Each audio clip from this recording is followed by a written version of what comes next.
Somewhere in your garden right now, a spider is spinning something stronger than the steel bolts holding up your house. At least by one specific measurement. Only one measurement? Then what does stronger even mean here? That question is the whole mystery. And by the end, you'll never look at a cobweb the same way again. Touch a steel beam. It's cold, heavy, unyielding. Now feel a spider's thread instead, warm from the moment it left her body, barely a whisper against your skin, so fine you'd miss it entirely if it didn't catch the light first. That thread is 6 times lighter than the beam, thinner than a strand of your hair, and somehow capable of stopping a flying insect at full speed without snapping. Listen closely enough, in a quiet garden, and you can almost hear the faint twang of a web absorbing an impact it should never survive. That thread is dragline silk, the same silk a spider dangles from when it drops toward your shoulder. And scientists have measured its tensile strength at up to 1.6 gigapascals. High-grade steel tops out around 2 gigapascals. So, steel wins? Not so fast. Here's the twist. Steel is heavy. Spider silk is almost weightless by comparison, about 6 times less dense. Weigh equal amounts of each, gram for gram, not inch for inch, and the silk pulls ahead by roughly 5 times. Suddenly, the stronger than steel headline makes a little more sense, and a little less. It depends entirely on what you're measuring. Strength isn't one number. It's several.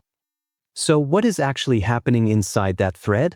Zoom in, past the strand, past the fiber, down to the protein itself. Spider silk is built from long molecules called spidroins. Along these molecules, certain sections lock together into small, rigid clusters, like tiny bricks wedged into a stretchy rope. Scientists call these clusters nanocrystals. They resist being pulled apart. Between them, looser, springier sections stretch and coil like a bundle of rubber bands. Rigid bricks for strength. Springy coils for give. In the space of a single strand, the thread behaves like rubber and steel at the exact same moment. That's toughness. How much energy a material absorbs before it fails. And here silk pulls further ahead. Some spider silk absorbs roughly 10 times more impact energy than Kevlar before breaking. Steel, by contrast, is stiffer. It resists bending far more than silk does. So picture 2 ropes holding a swinging weight. The steel rope holds its shape, rigid, dependable, exact. The silk rope stretches, absorbs the shock, and springs back. Different jobs. Different winners. Naturally, this raises a bigger question. If it's this remarkable, why isn't your jacket made of it? Why aren't buildings wrapped in spider thread instead of steel cable? The answer is almost comically frustrating. You cannot farm a spider. Picture it, rows of silkworms in a silk farm, calmly eating mulberry leaves side by side for weeks. Now picture spiders in that same setup. Within a day, most of them would have eaten each other. Spiders are territorial. Spiders are cannibals. Pack them close together and the farm becomes a small, silent massacre. In 2009, a team in Madagascar spent roughly 4 years and 80 workers coaxing thread from over 1 million wild golden orb spiders just to weave one shimmering, room-sized cape. One cape. For years. That is not an industry. That is a museum piece. So scientists asked the next question. What if we skip the spider entirely? What if we borrow its instructions instead? Researchers extracted the genes responsible for building spidroins and inserted them into other living factories. Bacteria, yeast, even alfalfa plants. And almost unbelievably, goats. Real goats, grazing calmly in a field, chewing grass, utterly unaware they are quietly producing silk proteins in their own milk. Milk goes in. Silk comes out. Somewhere a scientist had to say that sentence out loud in a serious meeting and somehow keep a straight face. It works because a mammal's udder and a spider's silk gland both specialize in squeezing out long protein chains under pressure. Nature had already solved a similar problem twice, 400 million years apart. But feel the ground shift again, because more silk protein does not automatically mean more real silk thread. You can have the exact right ingredients sitting in a beaker and still fail to spin them the way a spider does. Inside a spider's abdomen, The liquid protein passes through a precise internal assembly line. Acidity shifts, mechanical pressure builds, water is stripped away, and the proteins are forced to align into those same rigid nanocrystals in real time, all before the thread ever leaves her body. Engineers can now brew the raw protein by the vatful. What they still can't fully copy is that final, split-second manufacturing step. We had the bricks.